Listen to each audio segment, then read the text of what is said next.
My name is Dal, as you have just heard. I am a fashion writer and consultant from London, and I've just spent a couple of days with some of you here talking to you all about fashion and some of the unique challenges that fashion designers face, particularly in a place like this, but also in Kazakhstan in general. What I wanted to talk to you about this evening is, I've titled the talk Fashion 2.0, meaning that we need to really start questioning how fashion feels in a digital age. Now, most of us are kind of glued to screens all of the time. Most of us are kind of busy looking at everyone else's lives through a screen that we actually forget to look at our own. And we also actually forget that fashion is about fabric, it's about clothing, it's about material. So what I really wanted to talk to you about today is to paint a very clear picture from a global perspective, really, that can translate everywhere, about how fashion is being consumed in this digital age that we are all a part of. Fashion right now looks something like this.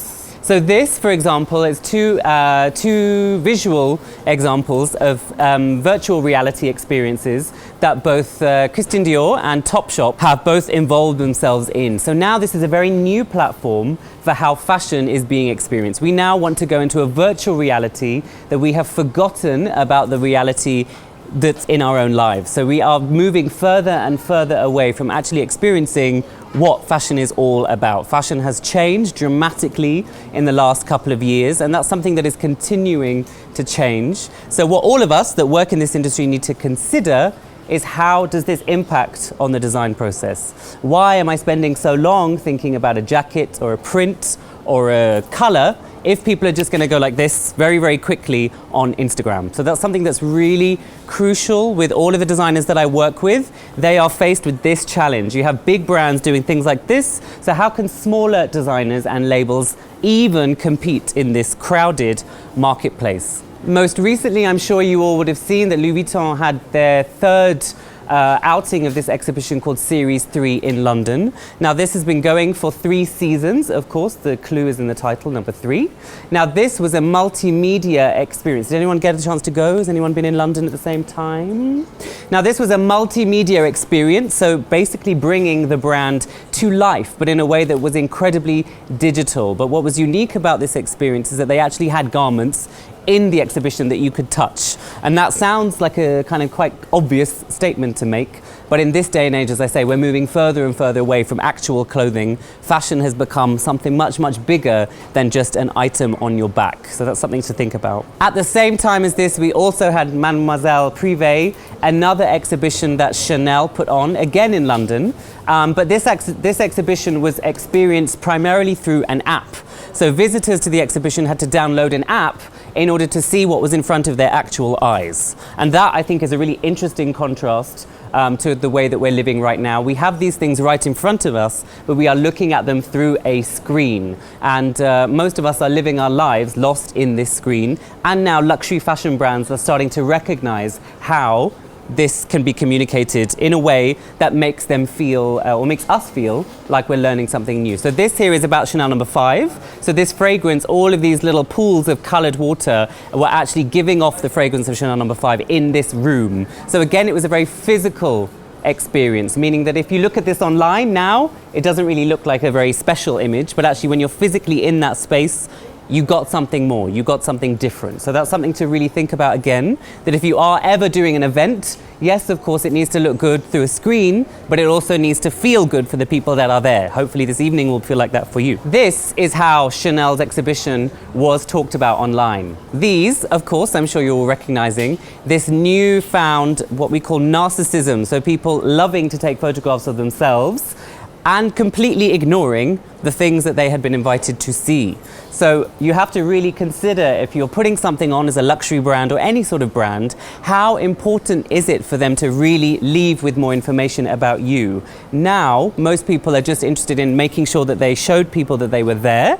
This photograph of someone at a Chanel exhibition is now much, much more important than any sort of experience that you can offer them. So this is a problem, because if you're spending this much time, if you're putting all of this energy and effort into really exploring what your label is about, all people want to do is take a picture of it and run away. And that's something that's really, really crucial to you, all of us, to consider, is that what is the point of doing all of this if this is how it's unpacked? So this is quite a funny nice hobby of mine is to look at these hashtags online and to see actually how these multimedia events from luxury brands that are celebrated around the world are actually consumed and put out to there. This is a very good article from the Wall Street Journal, and this is from 2010, but essentially what it says is that digital media is creating and disseminating text and sound and images cheap, easy and global. So this new culture that we're in has made it really, really easy to have access to so much information, but actually what we need to be doing is being very conscious of what we are looking at and how we are accessing information. I've been saying to the students in the workshop for the last 2 days, we are all looking at the same pictures. We're all following the same people on Instagram, we're all reading the same magazines, and actually it's your job to identify corners of the internet that you think no one else has ever seen before. It's your job to try and read magazines that you think no one else has ever found before. So really trying to create a very unique experience of the internet, which is of course a huge, huge place. But this idea of it being cheap and easy and quick, as we all know, like fast food, you don't always get the benefits. You don't always get the health or nutritious benefits of eating fast food, but you get a quick fix. And this is what we are constantly doing when we just look at things online. We are just getting a very quick fix. Selfie culture, selfie sticks have even inspired and been brought into high fashion magazines. So this is a shoot by Mikael Janssen for Interview magazine from June and July of someone posing with selfie sticks, and this whole shoot involved this very new digital culture. So it's now creeping into magazines, it's creeping into photography, it's creeping into every single part of our lives. My own interest is in looking at personal collections and archives. I'm the editor of a non-seasonal fashion journal, but I think we all need to be very conscious of this consuming, this constant consumption of images, of clothes, of fashion, of music. What is it actually doing to us? This fast food diet of art and culture is actually very, very toxic. It's something that we need to be really careful of, particularly in a place like this, where excitement around fashion and attention to fashion is relatively new. Now you have the chance to start something that is very holistic and pure and actually authentic. You guys can be at the forefront of doing that, because the other cities like London and Paris and New York and Milan are ruined already. We're done. We're tired of this. They're tired of the system. So now people are really excited to come to new places like this to discover new things. So that's something that you should be very excited about and proud to be a part of. Of course, the recent news that designer Raf Simons is leaving Christian Dior after only 2 or 3 years is a statement here that he said everything is done in 3 weeks, maximum 5. You have no incubation time for ideas, and incubation time is very important. You guys have that time. You can make that time for yourself. You can go to the mountains, you can take extra time because you're not necessarily caught up in all of the huge, huge fanfare of the international fashion system yet. So you should be addressing some of the issues that these bigger and more well-established designers are also feeling. So this is time to learn from some of the mistakes that we have made. Right now, because of this ease in information sharing, everything is beginning to look the same. So this image here on the left is from 1991, and the image on the right is from 2003. So there's quite a lot of distance in time between the two images, but of course they still pretty much look the same. We know exactly what photographs the photographer in 2003 were looking at, which pictures, in order to get their inspiration. Now it's fine to take inspiration from fashion, from other people, but of course in our recent history, within seconds, a well-informed fashion consumer can Google and see exactly where you have taken your idea from. And you need to, more than anything, really own your ideas, own your research. Don't look at recent things, and don't look at things that just come up on the first page at Google. It's your responsibility to go much, much, much, much further. Take that time, make the effort, because then you are creating something that is only then truly unique and your own, something that you can really own. Now, of course, as I was saying, designers have always used the past to reinvent themselves and think about the future, but your job as a designer is to reflect the time that you are living in, but more importantly the time that you think we will go on to live in.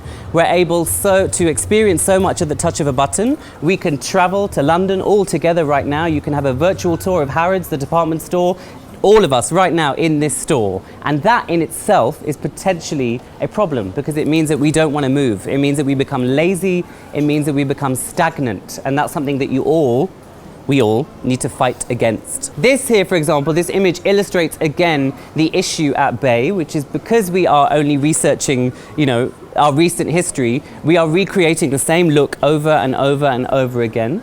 You all may have heard of the term normcore, but more importantly, worse than normcore is this kind of, with the fact that we are stuck.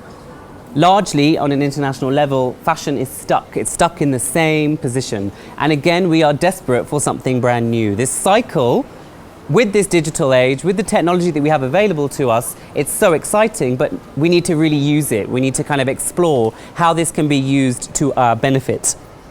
That image was taken from a really interesting article written in 2012 in Vanity Fair by a writer called Kurt Anderson, and he talks about this cultural devolution. So rather than us evolving, we've actually stopped, we're going backwards. If you look at the recent fanfare on Adele's new album, for example, Adele as a singer, her musical style, it's something that could have been released 20 years ago, 30 years ago, or 2 weeks ago. It's actually kind of almost, we say timeless, and sometimes we mean that as a good thing, but for me, I think timeless fashion means that it doesn't exist anywhere. And fashion has to comment and be part of what is happening right now. That is really, really crucial. So he says the noughties, the 90s, and a lot of the 80s looks identical to today. And that is something that, of course, when you are reaching out to an audience or you're trying to create new fashion, you want it to look new. You want to try and make it reveal what is happening today. My own research is spent a lot looking at these 3 books. So whenever I do start a project, I always look at these 3 books before, whether that's a magazine, whether I'm consulting with a designer, whether I'm talking to a group of people like you. These are the 3 books that are on my shelf that I always pick up. On the left, you have a book called Cheap Chic, which hopefully some of you may have seen before. Now, this is a book that is almost a Bible, a manual for so many designers, particularly those designers working in Paris. Now, this book was published, it's more like a textbook, published in 1978, and essentially it's about style tips. But it's about more than personal style. It's actually asking women, particularly in 1970s recession-driven America, where there was no money, people weren't buying luxury fashion, how to be really practical about their choices. What were they actually buying? What do they actually need to consume? But it's all written in a very funny tone. So that there is Jerry Hall hanging off that big C. So it's a very collectible book, but you can still find them online pretty easily. The middle is a book called The Fashionable Mind, which is a collection of essays from Kennedy Fraser, and she was the fashion critic for The New Yorker. Now, fashion critique is something that is really, really important and something that you all need to be much, much more engaged in. We need to start having a dialogue and a debate about what is good and what is bad, rather than just thinking all fashion that is being created in a city like Almaty is great. Everything isn't great. Life isn't great. There are bad elements and there are good elements. And it's only when we recognize the bad do we recognize the good. The same with the words ugly and beautiful. You only really know one or the other because they are in context to each other. And that's something that you all really need to start to be engaged in, is this idea of being comfortable enough to say, I don't think this is any good. I don't think this is great. I need to understand more. And any designer who has made something and put it on a hanger needs to be able to stand by what they have made. They may not agree with your critique. It may be a difficult thing for them to hear, but you have to get very used to hearing bad things about your own work and your own collection. We live in a society where people hide behind screens and say mean things about you on Instagram or on Twitter. That, in fashion, of course, has been happening for decades, but it's very useful to get this feedback. You know, if 25 people tell you that they think your fabrics are a bit wrong, your fabrics are wrong. You've got to listen to what people are saying, and you've really got to invite this conversation, invite people to tell you what they think without being scared, without being too terrified of what people might say. Because actually it's only by being really honest with each other will you really get to understand what you should be doing and what you should be contributing. Sometimes that is difficult to hear, but life is not easy, as we know. On the right is a book called The Fashion Conspiracy, which is quite a funny kind of look at fashion in the 1980s. So Nicholas Coleridge was a political war writer, so he was used to going out into war zones in the 1980s, and they sent him to Japan, and they sent him to New York, and they sent him to Paris. So he was reporting on fashion houses like they were war zones, because of course there were lots of similarities to be drawn, and fashion is largely a very dangerous, quite scary place to be in, just as a war zone might be. So it's very interesting to read his perspective again. So these are the 3 books that are really important to me. And again, what I am saying here does not necessarily apply to everyone. You have to have your own books. You have to have your own references. I think it would be pretty boring if we all read the same thing, if we all liked the same things, if we all dressed the same. That would be really dull and would mean none of us would have a job. So it's really important that you identify what you're into, what you really like, and you stick to it, no matter what people say to you. But you've got to stand by your choices and your decisions. Now, this is the cover of Archivist, the journal that I was talking about, which focuses on personal collections and the archives of designers. Now, these are designers that sometimes have been outside of fashion. They, of course, make clothes, but maybe we haven't paid them any attention before. So this outfit on the cover here is by a designer called Wendy Dagworthy, who is the head of the Royal College of Art, MA, and the St. Martin's MA. So lots and lots of very well-respected designers have passed under her and been educated by her. But between the late 70s and the early 80s, she had her own line of clothing, which still looks as fresh today as it did 30 years ago. And so something we're really interested in is looking at clothes that actually tell a story, clothes that actually have a history. Because remember, clothes, if they could speak, they will tell us an awful lot of secrets. And that's the thing that's super interesting to me as a writer, as a thinker, is thinking about these clothes and the stories that they may tell us. And you can all be a part of that conversation.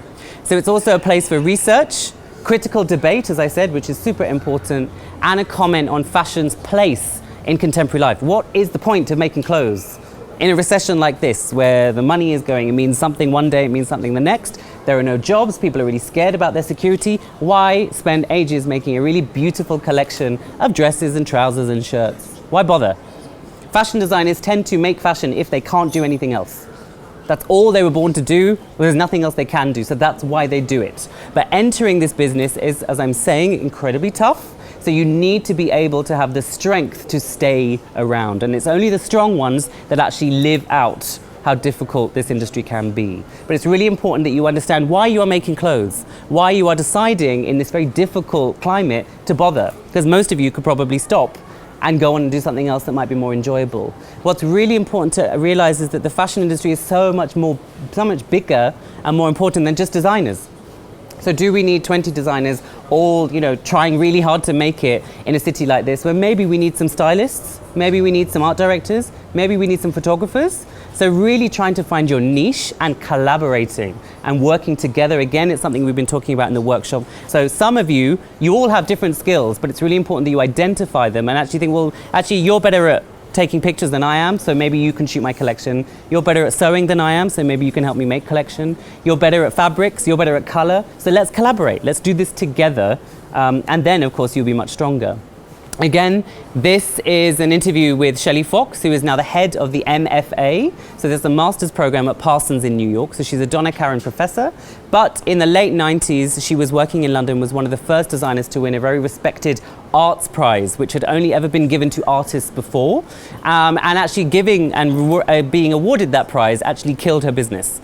She was put on this huge platform and actually she didn't have the infrastructure to deal with it, and she closed her business and now just educates and teaches. Not that that's a bad thing, but it was really that pressure, that celebration can be dangerous sometimes. Again, some of the designers I've spoken to who have been offered placements or been allowed to go to Paris or been invited to show their collections in London, all of you have said, it was too early, I wasn't ready. And I think that's something that's really important, that honesty, but also something that we all need to recognize. Sometimes, being really honest with how ready you are within your business, of course, is going to help you go further. Rather than just rushing and accepting every single offer that comes your way, stop and think, is this really what I want to do? Can I even deal with this? Maybe I get a free trip to London, but is it worth it? Is this going to put me off for life? This was the second issue, which focuses on the archive of designer Hüseyin Çalayan. Hüseyin Çalayan is a Turkish designer working in London. A lot of you might know his work, which is very performance-based, very much based around theatre, and his shows in particular, you should have a look on YouTube, are very incredible, done 20 years ago. This was an idea that Axel Howitt, a German photographer, had for focusing on the collection. So these are microscopic scans of the clothes, which in themselves create new images. So this is a new way for us to document how an archive looks. So it's going a bit further than just having pictures of the collection. So it's something that we like to explore and play with. This image here should give you a quick timeline of all of the different time phases spanning hundreds and hundreds of years, but you can see how the idea is translated. The middle image, for example, is from 1920. The image on the right is Isimiaki Please from 1980. And of course, on the far left, you have an ancient Roman sculpture. Fashion repeats itself. Fashion goes around in a circle, and this circle here is particularly big, but right now that circle is very small. So the repetition is quicker than this, and that's again something you need to be super aware of. My own interest is in this new wave of minimalist clothing that is taking over. In a time when we can grow fabric in a laboratory, you can 3D print a lung, you can 3D print a car, you can, we can talk to anyone in the world right now just by sitting here. We can visit any country in the world just by sitting on a sofa. People have again forgotten and are trying to use fashion as a way of understanding what is real, what is tactile, what is actually human. And minimalism, which used to be something that was very cold and hard, has now become much, much softer in a digital age. People are really interested in the sensuality that can be taken in someone wearing almost nothing, in a very plain outfit. So clothes like these, for example, by a host of different designers from all around the world, although they look incredibly simple, all of these clothes are made out of certain fabrics that it's when you're standing next to someone wearing these clothes or when you are wearing them yourself, it's only you. You understand how it feels. You understand that that jumpsuit on the left is made out of alpaca. You understand that the dress in the middle is made out of the finest silk crepe. But it's important to you as the wearer. You don't really care what anyone else is thinking. It's a very selfish, personal, romantic way of dressing, and there's been a real wave of people moving away from bright, loud clothes that kind of pop out on the internet to things that don't look good online, to things that don't look special on a digital photograph, but actually they are completely special. They are completely unique. As I've said, this is a movement that's grounded in the corporeal, which means in the body, and fascinated with the mind. So now it's much, much more interesting for most of us, I think, to be able to, for what I mean is when people are fashionable, I am much, much more interested in your brain. So, okay, it's great if you look nice, but you need to be able to speak in a way that backs up the way that you are dressed. We are living in such a kind of visual culture that we are judging people, as fashion always has done, on how cute you look or how well dressed you are. Of course, that is crucial to fashion, but actually, I think all of you will know fashion people that are really boring. Is that true? A fashion person who just talks about fashion all the time and then takes pictures of themselves? Not all of them, but a lot of them. And I think that's what's really changing, is that there's a huge wave, particularly in Paris and in London, for designers that are more, again, returning to this intellectual way of making clothes. They don't really care about how great a picture looks on Instagram. Of course, that is part of marketing. Of course, that's important, but they're actually really generally interested in customers understanding what they make and understanding how things are made. And again, because the fashion industry here is still it's still growing, you have the opportunity to try and inspire and engage with people on a deeper level, on a more serious level. That doesn't mean to say that because it's serious, there's no fun. It doesn't mean to say you can't do prints. It doesn't mean to say you can't sell clothes at a cheaper price point, but it does mean that people need to understand what they're buying and why they keep buying it from you and why you are special over everyone else. And that's something that is really informed by the time that we are living in. One designer in particular, a bit of a fashion history lesson, called Zoran. He is Serbian, and in 1972 he presented a collection of 5 easy pieces. So they were just a trouser, a skirt and 3 tops. No buttons, no zippers, no snaps. Now this designer, Zoran, is still working today in New York. He has no website. You can only make appointments to visit him through one of his, through Saks Fifth Avenue. But largely, he has gone on to inspire a whole generation of designers, Alaya being one of them, into this way of thinking about clothing. He is a designer's designer. We hear that term an awful lot, but by that we mean he has complete integrity in the product, in what he's making. He's not interested in all of the noise that surrounds a lot of fashion, so he's almost gone into hiding. These are an example of some of his clothes. Again, there's not many pictures of him online. He's very difficult to find much information about. And there's nothing that I find more interesting than not being able to Google someone. There's nothing more interesting than not being able to find lots of pictures about someone or something online, because then you know that this is truly unique. Everyone in this room now, you know about Zoran, and only now you know. So what you need to decide to do is how you're going to use that information. How are you going to use it to better yourselves as designers? This isn't about sharing it on Instagram and telling everyone else that he exists. This is about you. You came here to listen to me. So you need to take something personally away from that. We've got to stop just thinking about sharing everything and telling everyone everything and telling everyone when we think someone is great or telling everyone we think we have discovered an amazing designer. Be selfish. Be selfish about your research. Be selfish about this time that you're spending looking for amazing things. And when you find something, keep it for yourself. A designer again called Dushan, he worked with Zoran and now has his own label, which he established in 1999. And he's very much carrying on his philosophy. And essentially what he says about his minimalist clothes is that these clothes require a woman with character, someone with great confidence. So when I was saying earlier about fashion people being boring, what I essentially mean is that I am interested in women and men of substance. I want there to be something else to them other than fashion. I love fashion, but I'm able to talk to you about something else. I'm able to understand that fashion exists in a bigger context. You cannot, in this current age and the horrible world that we're living in, with the atrocities happening in Paris, with things going on around the world, think that your jacket, your dress is the most important thing in the world, because it isn't. It's not important. Fashion is not that important. And as soon as you start thinking that it is the most important thing, you've lost touch with reality, and you've also lost touch with your customer, because your customer is looking at the news. Your customer is reading the newspapers and thinking, oh, this is not great. This is a scary time we're living in. You've really got to feel okay about how you're spending your time feeling beautiful fabrics and making beautiful clothes. Again, that doesn't mean to say we shouldn't be doing this, but we have to understand what else is happening around us. We have to understand the time that we are living in. This is an example again of one of Dushan's clothes. And this is what he said, which I find quite interesting. I strive to make clothes that are modern without directly reflecting the time. So he said this in an interview that I did with him for Wallpaper magazine's September issue. So he wants to look modern, but without being directly in 2015, which I think is a really interesting paradox, a very interesting tension. So again, this is something that you can explore or think about further with your own work. At the moment, on the 5th of May, the Met Museum of Art is opening a new exhibition dedicated to fashion in an age of technology. So this garment here, for example, is a silicone feather dress by Dutch designer Iris van Herpen, who some of you might know. Iris has been at the forefront of printing clothes and 3D printing textiles and things like that. But she's one of the only few designers really doing this. And again, when I interviewed her once, she said, I can't believe people still want to use a sewing machine with some thread to make clothes. In this day and age, when you can do anything with all this technology, why do you want to sit at a sewing machine with thread? I want to print clothes. I want to stick them together. I want to make them out of cement. I want to actually challenge the production methods that are available to us. Why, after all this time, people have been using thread and fabric for hundreds and hundreds and hundreds of years, hardly anyone is actually embracing new technology because we're scared of it. We are scared of change. But actually, fashion should not be scared of change. Fashion should be about, as I said, looking forward, moving on. The exhibition is sponsored by Apple. Now, I think this image here from Vogue.com perfectly illustrates the time that we're living in. We have two models here, in inverted commas, who are famous only really because of their families, and only really because those families took part in a reality television show.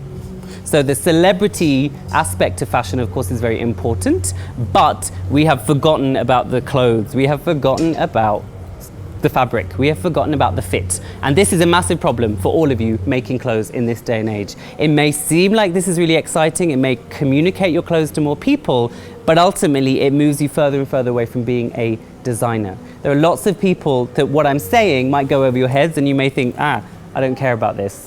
I want to just make clothes and I want Kendall Jenner to wear them and I want Cara Delevingne to take a selfie with me. That's all I care about. And if that is all you care about, then you need to really seriously think about whether fashion is the right way to get to that. Because fashion is an incredibly wasteful industry. It's expensive, it's hard work, you're wasting materials, you're polluting the earth. Why bother doing all of that if your goal is just to be a celebrity? If your goal is just to be famous, there are other ways of doing that. There are easier ways of doing that, as we all know. These are two images from L'Envers Homme Spring Summer 15 collection.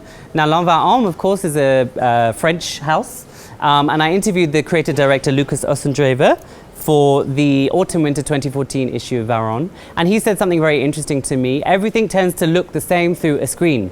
Luxury doesn't mean anything in itself today. It's not about a cashmere sweater or a handmade jacket. It's about fantasy. It's about offering something that has a personality, something slightly different. That is what he sees as luxury. So he spends an awfully long time within his studio, with his team, thinking about what that word luxury means anymore. Luxury does not necessarily mean what we think it used to mean. The meaning of luxury, the meaning of the word, as meanings of words change all the time as we grow. The meaning of the word luxury has really, really changed. And again, you have to consider how it has changed and how that change will affect what you want to make. Thank you very much.